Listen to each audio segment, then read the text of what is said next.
This is Curious Brain Thoughts.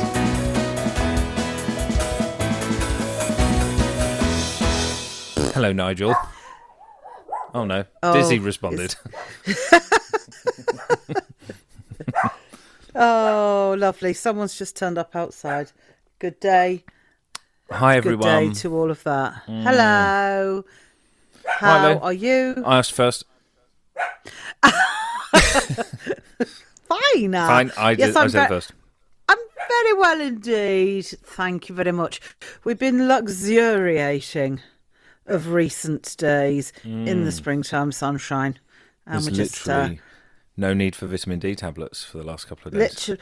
Do you know, I said that to Felix the other day. He said, because I give him a multivitamin every day. And I said, I'm dialing back on the Vit D, Felix. Simply because, look at that round thing in the sky that's glowing. That's called the sun. Hashtag au natural. Yes. And it's been very lovely to see it. We won't lie to you. Yeah. I mean, it's always there. Otherwise, it'd be dark. It's just we haven't been able to see it for quite some time. Yes. So it's been darker, just not dark. Which is great. So, yeah, amazing. Very good. And we find ourselves here on another wonderful Thursday. Yes, we do. Love that for us. Thursday is the new Friday. So, let's get smashed. With personal growth, is what I was There saying. we are. Yeah. That was implied. I understand. Good. Right, okay, good. Don't need judgments. No judgment. No, there's no space for that here. Thank you. No. I'm going to judge the lack of judgment. Yeah, I judge that judgment is judgy, and therefore...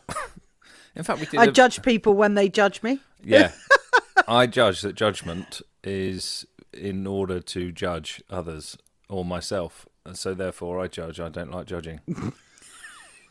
We Judge did an Jules. episode on judging. Judge. He's a real Jules. judge. Yeah, man, absolutely. Judge Rinda. Yeah. Judge Judy. Judge Judy. Judge Judy. I don't know who Judge Judy is. Is it off of America? I think it is off of America. I've never seen it.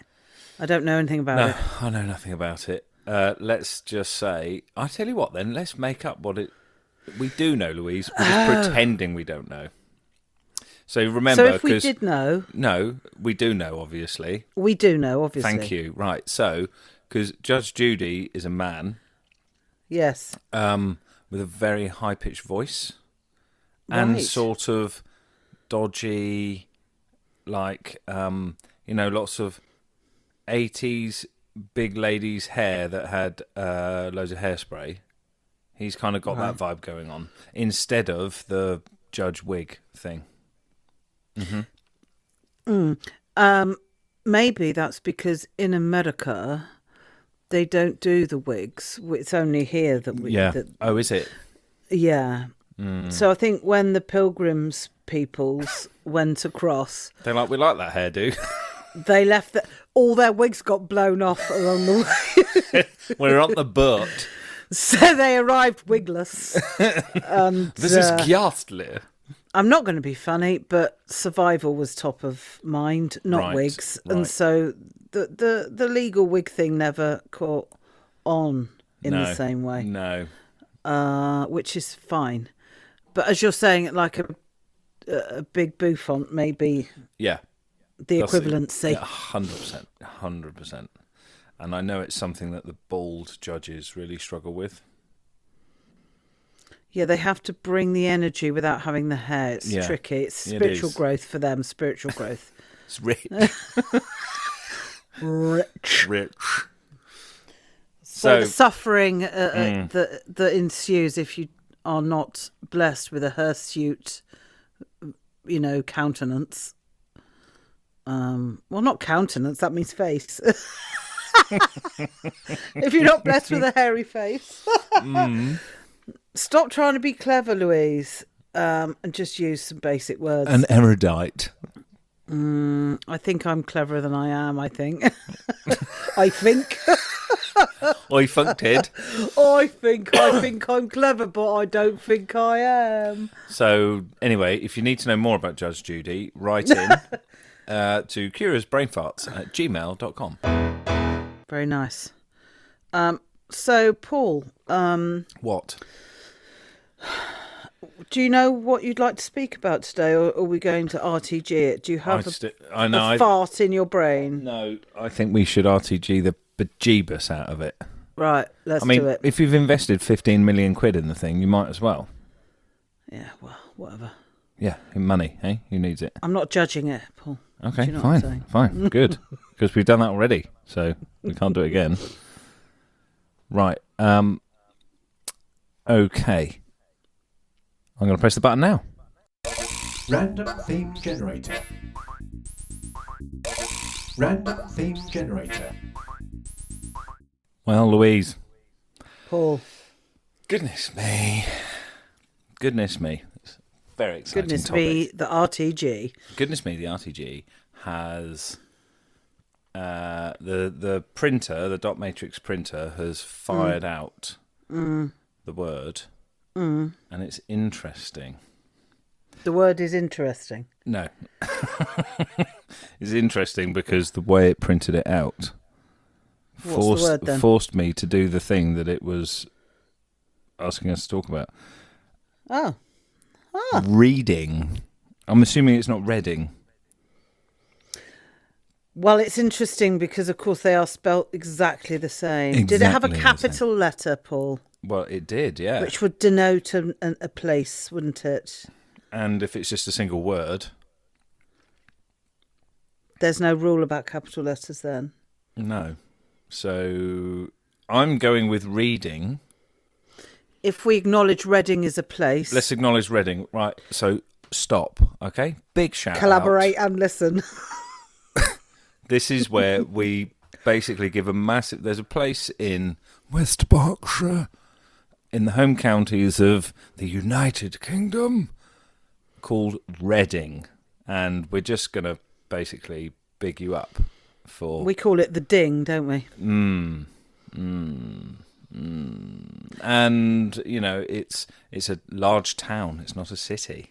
No, it's not. It could be a small city, and I think they've applied a few times and not got it. Like Northampton, they've applied a number of times to be a city. They ain't got the cathedrals though, have they? No, that's right.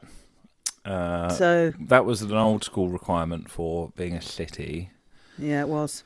Whereas Reading, it's big. It's a big sprawling place. And Yeah, because it's, 25, 30 minutes from London on a fast train? do you know what? From London, yes, that's right. Population of Reading. So it's a commuter town, basically. Wow. And there's lots of big businesses there. 353,000 in It's not very 2024. big, is it? No, it's not very actually. big. Thought it might be bigger. Get wrecked, Reading. You're too small to be a city. Wrecked. Is Reading the biggest town in the UK? It's the largest town in England. Is that right? How many people live in Gloucester, Paul? I'm not Google interested. that. No, I'm not interested because because you it's don't a spell city, Gloucester it's- with Reading. No, but it's a city, is my point. Of course, there are larger cities in England, but Reading has not been granted city status, and it doesn't have a cathedral. Also, No. Reading is home to the Oracle. Boring. A huge hopping centre. It's also a shopping Boring. centre. Yes, great. And a large university. Reading began life as a Saxon settlement. So I think we've done homage there to Reading. So if you'd like to go and visit Reading, please do. And what's the population? Sorry, 300,000. 353. Gloucester, which is close to me, which is a city, it's a medieval city, right? It does have a cathedral. And before everything was done off of London, kings and queens were crowned and buried in Gloucester. So it's got a very, very long history, but it's only got 170,000 people. Blimey. It's not very many, is it? Not very many. So I think we've we can always come back to Reading. We don't have to leave Reading alone. No, indeed. And so, However, I think we've done it justice here today. yes, I mean we have paid some homage. So kind of like fromage. Oh, one of my favourite episodes. Love a bit of cheese. Love a bit of cheese. Can't go wrong. Could smash some cheese right now. So, reading, the action or skill of reading, on occasion at which pieces of literature are read to an audience. Right. A particular interpretation of a text or situation. My reading on the situation. A figure or amount, my reading's good, shown by a meter or other measuring instrument. Your meter readings. Radiation readings. Interesting. A stage of debate in Parliament through which a bill must pass before it can become second law. reading. That's right. Yeah. Wowzers! Well, I wasn't going to some of those. That's for sure. Where were you going? Books. So I love that. Yeah, I think that's our most consistent. What's your reading on this? Am I reading the room correctly? Well, that is a good question. Yes. Roscoe's reading the room and he's about to make an exit stage left. So if you hear a load of clattering, it's him. Roger that. The thing that was piffling round in my head is the connection between, or the perceived connection between reading and, there he goes, reading and intelligence, between reading and curiosity, reading and all sorts of things. Have you read X, Y, or Z book? And if you haven't read the book, then the conversation stops. Yeah. And yes, riffing off of that, something I have experienced due to my own limiting beliefs and issues or whatever, stories, is that, those who consider themselves well read, and so they've read lots of different books and all the rest of it, and therefore deem themselves well-rounded and cultured and so on, and will talk about, do you remember the thing of the what's it and the fla-di-da? Have you read that? And it can be used as, I have experienced, because of my own issues, it being used as a way of trying to be more elite or better than. Because, you can't join in because you haven't read all the classics, for example. Yeah. I think that could easily have been the way you received something, and indeed the way it was sent to you. You know what I mean? People being a bit passag with things like that. And I think that there's something about reading which, for me, so I could read before I went to school. Our mum is a teacher, so she taught us to read. And for me, and for our sister, that was that worked, right? Because our brains are wired in the way that meant we could pick up how she was teaching us, and that worked for us. But what I chose for my own child was to put him in a school setting, which meant there was absolutely no formal teaching of any kind until he was about 7. 0. So he couldn't read, and lots of his peers could. And that was fine until it wasn't fine. And it was fine until the point where even in the setting where the formal education had been delayed, most of his peers could read. Yeah. And it's not like he couldn't read, but his level of literacy was lower. And of course, he's dyslexic. Yeah. And, you know, his particular brand of dyslexia means it's extreme. Like for many people who have that neurodiversity, it's extremely effortful for them to read, for this stuff to go into their heads and stay there. That it's like even if he can look at the words, it's like there's a smooth surface like Teflon and they just slide away. And it's incredibly difficult for him. And he loves stories. He's got lots of stories inside of him. He's great at telling stories. But it's very hard for him to access that the more complex it got. Once it stopped being in a verbal, stories were told to him, and he should be able to access stories for himself, it then got a lot harder. So, and now he has an internalised belief that he's stupid. And it's directly linked, in my perception, to that early reading experience. And it saddens me a lot because I had the opposite experience. Yeah. Yeah. But it's how he feels right now. Yeah. Yes. And, you know, I can also relate to some of that because words don't jump off the page at me.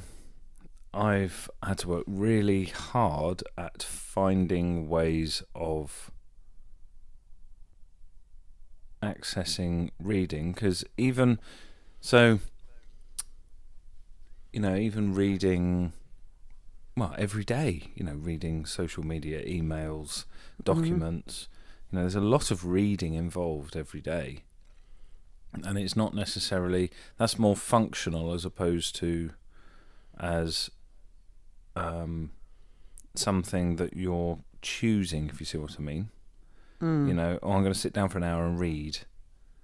I don't remember the last time I was, that I prioritised doing that. A lot of the reading that I do in inverted commas, because it's not reading, it's listening, is through Audible. Right. Other audiobook platforms are available. And because I love like the learning, the curiosity and all the rest of it, and I find that sitting down, finding the opportunity to do that, to have an hour to myself that's quiet, I'd like to do that, and it's just not the nature of my household. I live in a busy house, so when I'm out walking the dog, I can choose a number of things to do. Often I don't have anything going on, and I'm listening to the birds and I'm watching the dog and so on, and other times I really want to be, I'm really curious about something, and so I've been chewing through a load of audiobooks lately because I'm really loving it. And even in that situation, I can't necessarily retain it all. That's the benefit, in a way, of actual reading as opposed to listening reading, is that you can highlight things more easily. You can mark in the book if you want, because a lot of the books I read aren't they're non-fiction, and they tend to be around this curiosity I have about us as human beings and the way why we do the things we do and how we're made up, and more of the inner world stuff than the outer world stuff, if you see what I mean. So I spend a lot of time thinking about that stuff and listening to those things, and yeah, that's probably the most accessible I have had reading is through Audible. I notice a lot of people who listen to books, and I do the same, predominantly for my non-fiction. I tend to read fiction in the hard copy form and listen to non-fiction on my headphones. I like you say, on a dog walk or in the car or whatever. The number of people, though, who qualify the listening to a book as not reading. Well, let's then understand, what do we mean by reading? You then, access the information or the story. You process and understand it as an act of reading, or you enter into that imaginary space. For me personally, that is 100% achieved by listening to something. And so I'm always, and that's how Felix, my son, accesses stories. He listens to them. So if there's a text that they're doing at school, we will always get the audio. We will and listen to it that way. And that for me is the equivalency of reading. Because you're at the same place at the end. You understand what you understand, and you've just used your ears to access that, not your eyes. Yeah. Yeah, so I'm a big one for busting down that barrier that listening to a book isn't proper reading in inverted commas, because I 100% think it is. And even the definition, so of read, not reading, discover information by reading it in a written or printed source. It's interesting, isn't it? Because the thing is the discover of information. Yes.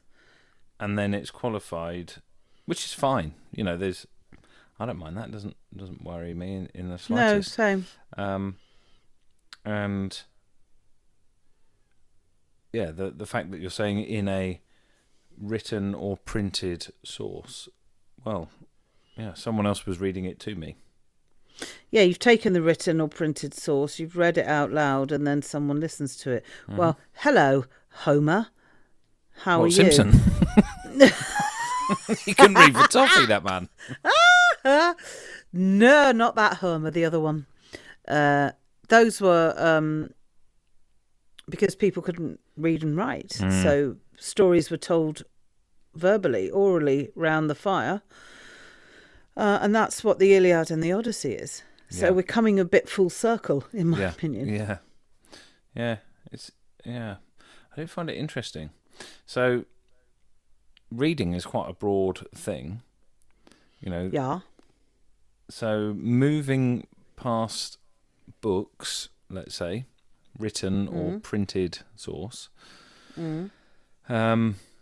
thinking about reading of situations, interpreting situations.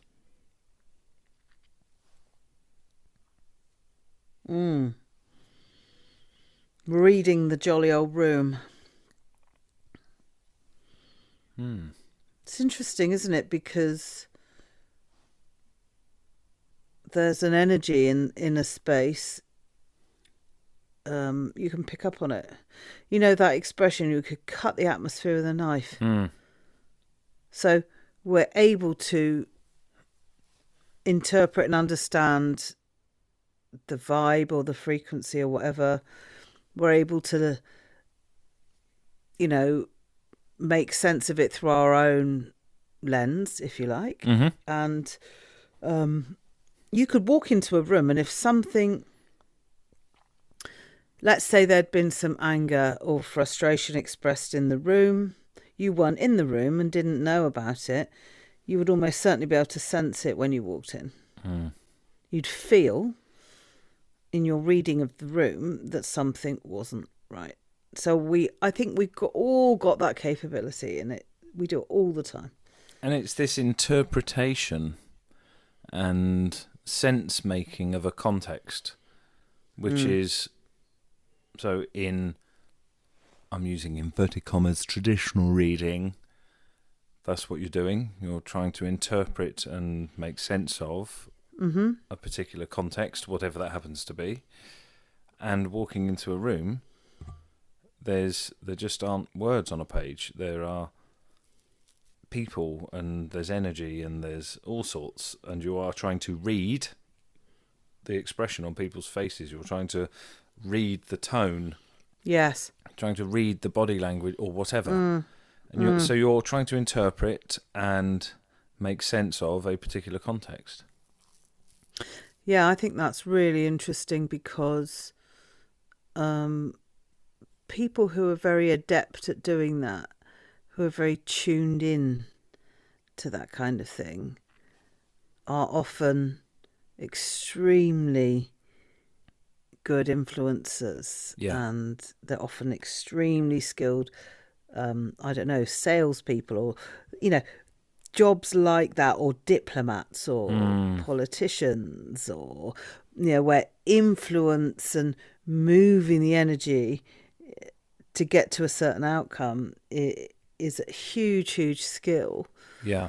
And I think sometimes I'll speak for myself. I blunder in. Hello. Go away. No, Auntie Vera just died. Oh, sorry, guys. Read the room, Lou. Right, read the goddamn room. See that open coffin over there?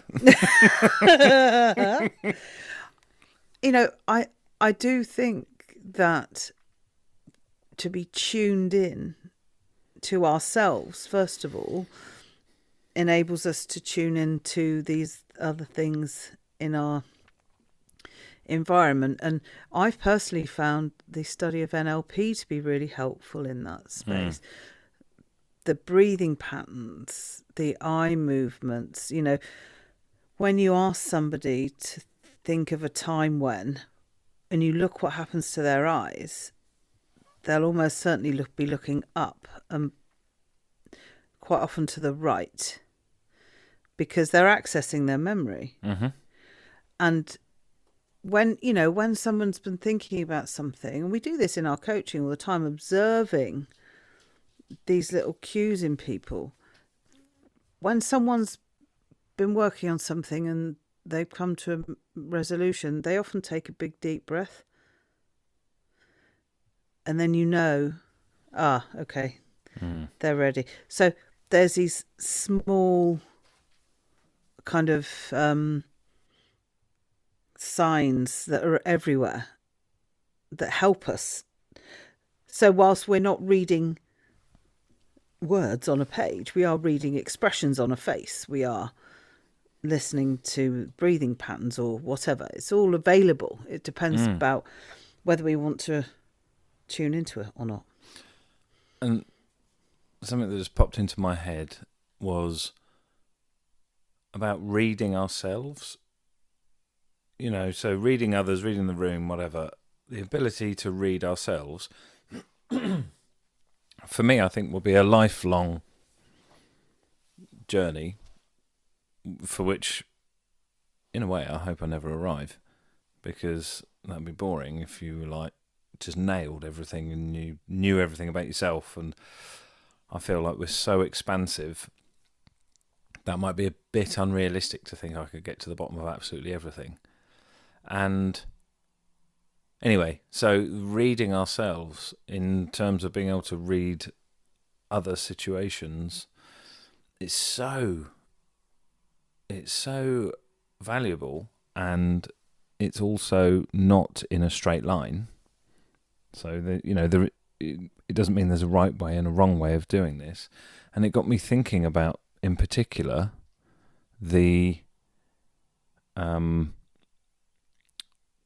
readings in scripture, and very often with these things like readings in the Bible, there is this correlation between trying to interpret and make sense of the words that are written or are being read to you, and the internal reading of how that stuff is landing in your own life. And it's quite interesting, the fact that they're even called readings, and then, anyway, yeah, sorry, I was about to waffle on. But you're quite right, and the same is true of any poetry, any novel, anything. It's the fact that they're called readings I just found interesting. That was the thing that struck me was, they're not called, I don't know. Yes, they're called books, or they're called psalms, or whatever, and they're referred to as readings. I don't have an answer to that. I just found that curious. Well, it's the same. It's when you read in the definition, there's going to be a reading of this book of poetry. Okay, Yes. great. Mm-hmm. It's the same use of the word, isn't it? Because, when you speak these things out loud, I always used to find, because I studied literature at university, and I always used to find it quite curious. How can we know what Shakespeare's intention was with use of the word whatever? I don't know. Sometimes I used to step outside of myself and go, why are we biffing on about this? We don't know. That's not the point, to know why are we projecting onto them? I can only know what my response to it is. So I used to, having done many years of all that kind of, well, the author may have meant this, and it's a bit the same with the Bible. Well, we don't know what the hell they meant. They're in certainly a very different context and setting. What? It's about how does it land for me, whatever you're reading. Yeah. I just Whatever like you're that. reading. I like that synergy between the outer and the inner. Yeah. And how that lands. So, yeah. And that's the impact of any written word, of any spoken word. It's the resonance that it finds inside of you. That's the power of reading. And maybe one definition that we can skip past with a hop, skippity and a jump is a stage of debate in Parliament through which a bill must pass before it become law. Because, things are a little bit mental at the moment, and there's lots of things going on, which is great. And let's not pass comment here. No. Step away. I'm reading the room, Louise. Yeah. Yes, indeed. And we're going to say best wishes and kind regards to all of that. Exactly, yeah. Everyone's welcome. Amazing. And so, reading. Reading. Yes. Reading and Reading. Reading in Reading. Yes. What's your read on Reading? Are you reading the room in Reading? I was in Reading the other day. What did you read? Well, I read is this reading? I read the maps. Yes, it's... I read Google Maps to find my way to a particular establishment and a restaurant that we were looking for. And it turns out it'd taken us into this industrial estate, and we arrive in this industrial estate, and it's like, this does not look right. Our reading of the situation in Reading, this does not look right. And there was like one of these warehouse roller doors, and it was like, right, okay, this is very peculiar. No lights, no nothing. And I spot a chalkboard in the corner, which I read. Hello. There we are. Hello. And it said something which I can't recall. And I decided to go and try the the pedestrian door, like one of those fire escape doors. Yeah. I opened this door because it was unlocked, and inside were loads of people, and there was music, and turns out it was a brewery. Amazing. Oh. Stumbled across this brewery in Reading, Happy and our day. read of the situation, had we not been curious in Reading, was that we would not have stumbled upon such a wonderful place. No, indeed. No, well, there we are, you see. Yeah. Reading, full of surprises. And reading. Good. Well, so we love to see it. We do. Now, I've got a really, really, really important question, Louise. What? I want your read on this, okay? How on earth can people get in touch with us, should they wish to, and the RTG will gladly receive their input. It's very simple. Is it basic? No. Okay. Well, maybe. Yeah, All but- you do is fire up your email provider and send us whatever you want to send us to curiousbrainfarts@gmail.com. Well, that was rather delightful. Yes, indeed. So, yeah, I'm actually going to look at the train times now and see if I can take some books with me. I'll take a long train to Reading, take some books, and read on my way to Reading. Great. Love that journey for you in all senses. In all possible senses. Inner, outer. Shake It's it all just- about her. Let's do the okey dokey. Hey! God, I haven't done that for years, the okey dokey. No, well, my life is richer for it, I think. It can stay in childhood where it very much belongs. Because there'll be a lot more, let's just say, movement, Yes. with things going in. Gravity, Paul, is a cruel mistress. And then when you put it in motion, it's even worse. Which is nice. Indeed. So, well, maybe you could read up more about gravity and we can talk about that another time. Whatever. I've told you everything I already know, so I am going to have to do quite a lot of reading. Amazing. Lovely. Well, thanks Well, for I coming. send you my very best wishes and my bonjour. kindest regards. Indeed, monster. Good day to you. Good day. Thank you so much. Bye-bye now. Bye-bye.